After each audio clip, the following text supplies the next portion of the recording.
Hey everyone. तो आज हम इस वीडियो में बात करने वाले हैं ओम्स लॉ की। ठीक है, तो हम आज ओम्स लॉ को समझने की कोशिश करेंगे। तो मैंने यहाँ पे डेफिनेशन लिखा हुआ है, तो सबसे पहले हम डेफिनेशन को समझने की कोशिश करेंगे और फिर आगे कुछ और डिटेल की तरफ जाएंगे। Okay, so let's start with the definition. So it says temperature and other physical condition of a conductor remaining the same, the current flowing through it is directly proportional to the potential difference across its end। ठीक है, तो इसका जो definition जो कह रहा है, इसका मतलब ये है कि आपके पास एक कंडक्टर है। अगर आप उस कंडक्टर में टेम्परेचर को, ठीक है, टेम्परेचर को कांस्टेंट रखते हो, उसमें कोई फेर बदल नहीं करते, कोई बदलाव नहीं करते हो, तो इस पूरे सर्किट के अंदर जितना वोल्टेज होगा, यानी कि जितना पोटेंशियल डिफरेंस होगा, करंट भी उतनी ही होगी। यानी ओम्स लॉ यहाँ पे एक रिलेशनशिप स्टैब्लिश कर रहे हैं वोल्टेज और करंट के बीच। ठीक है, करंट क्या है? कंडक्टर्स के अंदर इलेक्ट्रॉन जब एक ही डायरेक्शन में मूव कर रहे हैं, उसे हम करंट कहते हैं। अब इलेक्ट्रॉन मूव कैसे कर रहे हैं? एक फोर्स है जो उनके पीछे काम कर रही है, एक फोर्स है जो उन इलेक्ट्रॉन्स को आगे की ओर भेज रही है। अब वो फोर्स ही तो वोल्टेज है। अब आप यहाँ पे रिलेशनशिप दोनों का समझ रहे होंगे। जितना ज़्यादा वोल्टेज होगा, यानी कि जितनी ज़्यादा फोर्स होगी, करंट भी उतना ही होगा। ठीक है, तो ओम्स लॉ यहाँ पे हमें यही समझाने की कोशिश कर रहे हैं कि वोल्टेज और करंट, यानी कि पोटेंशियल डिफरेंस और करंट का सीधे तौर पे रिलेशन है, जिसे हम डायरेक्टली प्रोपोर्शनल कह रहे हैं। ठीक है, तो ये तो डेफिनेशन था। अब हम आगे और डिटेल में इसके बारे में बात करते हैं। आप चाहो तो इसे नोट डाउन कर सकते हो। ओके, तो अब हम सब ने डेफिनेशन तो समझ लिया है, तो थोड़ा सा और आगे डिटेल की तरफ जाते हैं। ओके, तो यहाँ पे हमने क्या समझा? हमने समझा कि जो हमारा वोल्टेज है वो करंट की डायरेक्टली प्रोपोर्शनेट है, राइट? ये दोनों डायरेक्टली रिलेटेड हैं। अगर हम वोल्टेज इंक्रीज करेंगे तो करंट भी इंक्रीज हो जाएगा। ओके, अब एक नई चीज़ देखते हैं। एक्चुअली नई नहीं है, आप लोग ऑलरेडी जानते होंगे। हमें इस साइन को हटा के यहाँ इक्वल का साइन लेके आना है, तो कुछ कांस्टेंट होना चाहिए। ठीक है, तो यहाँ पे हम कांस्टेंट ले रहे हैं R। बाकी चीज़ें सेम हैं, बस हमने इस साइन को हटा के इक्वल का साइन पुट किया है और यहाँ हमने कांस्टेंट लिया है R। अब आप सोच रहे होंगे R क्या है? हम उसके बारे में बात करेंगे। तो यहाँ पे हमारा V, हम इसे ऐसे लिख सकते हैं, राइट? ओके, तो अब बात करते हैं R क्या है। सो R का मतलब यहाँ पे रेजिस्टेंस है। ठीक है, रेजिस्टेंस क्या होती है?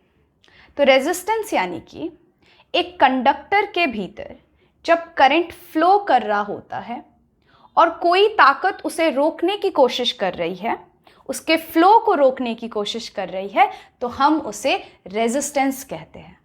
यानी कि रेजिस्टेंस वो ताकत है जो करंट को रोक सकती है। ठीक है, तो यहाँ पे ये रेजिस्टेंस जो है हमारा यहाँ पे कांस्टेंट के रूप में हमने लिया। तो इस हिसाब से V is equal to IR। ठीक है, तो अब R is equal to V upon I। अब ये जो है R यानी कि resistance is equal to voltage upon current, ये है ओम्स लॉ का मैथमेटिकल एक्सप्रेशन। ठीक है, तो यहाँ पे हमने देखा कि कैसे रेजिस्टेंस जो है वो काम कर रहा है कांस्टेंट का।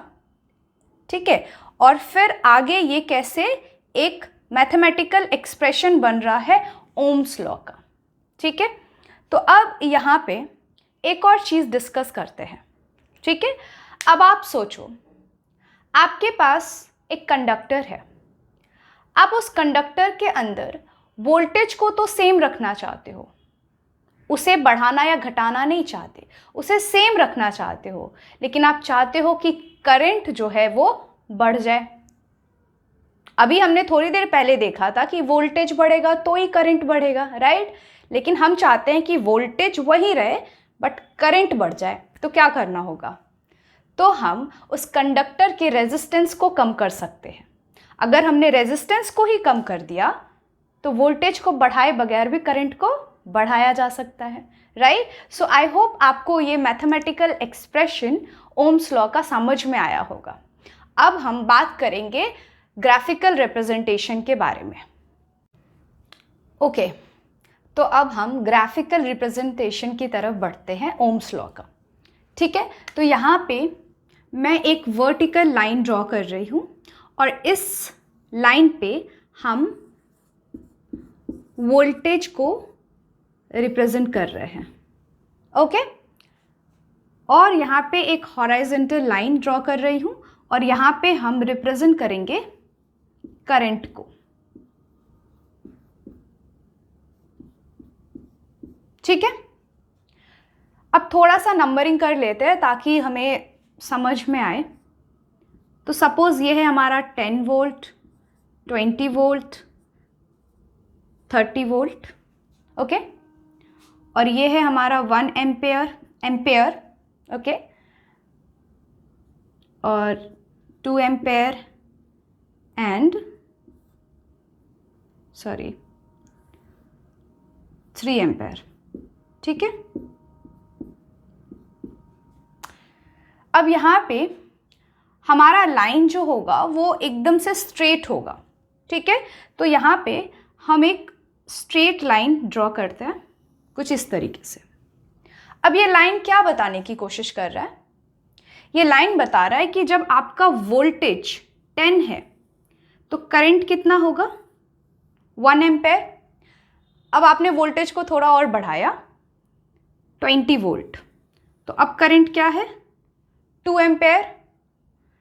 आपने वोल्टेज को थोड़ा और बढ़ाया 30 और अब करंट क्या है? 3। ठीक है, तो इस तरीके से एक रिलेशनशिप यहाँ पे हमें समझ में आ रहा है। जैसे जैसे वोल्टेज इंक्रीज हो रही है करंट भी इंक्रीज हो रहा है। तो ये एक ग्राफिकल रिप्रेजेंटेशन है ओम्स लॉ का। ओम्स लॉ को यानी ओम्स लॉ का जो सिंबल है वो कुछ इस तरीके से है। ठीक है, this is the symbol of Ohm's law. Okay, so I hope आपको ये वीडियो समझ में आया होगा। थोड़ा सा भी अगर आप लोगों के लिए ये वीडियो हेल्पफुल रहा है तो इस चैनल को सब्सक्राइब करिए और इस वीडियो को लाइक करिए। Thank you so much for watching.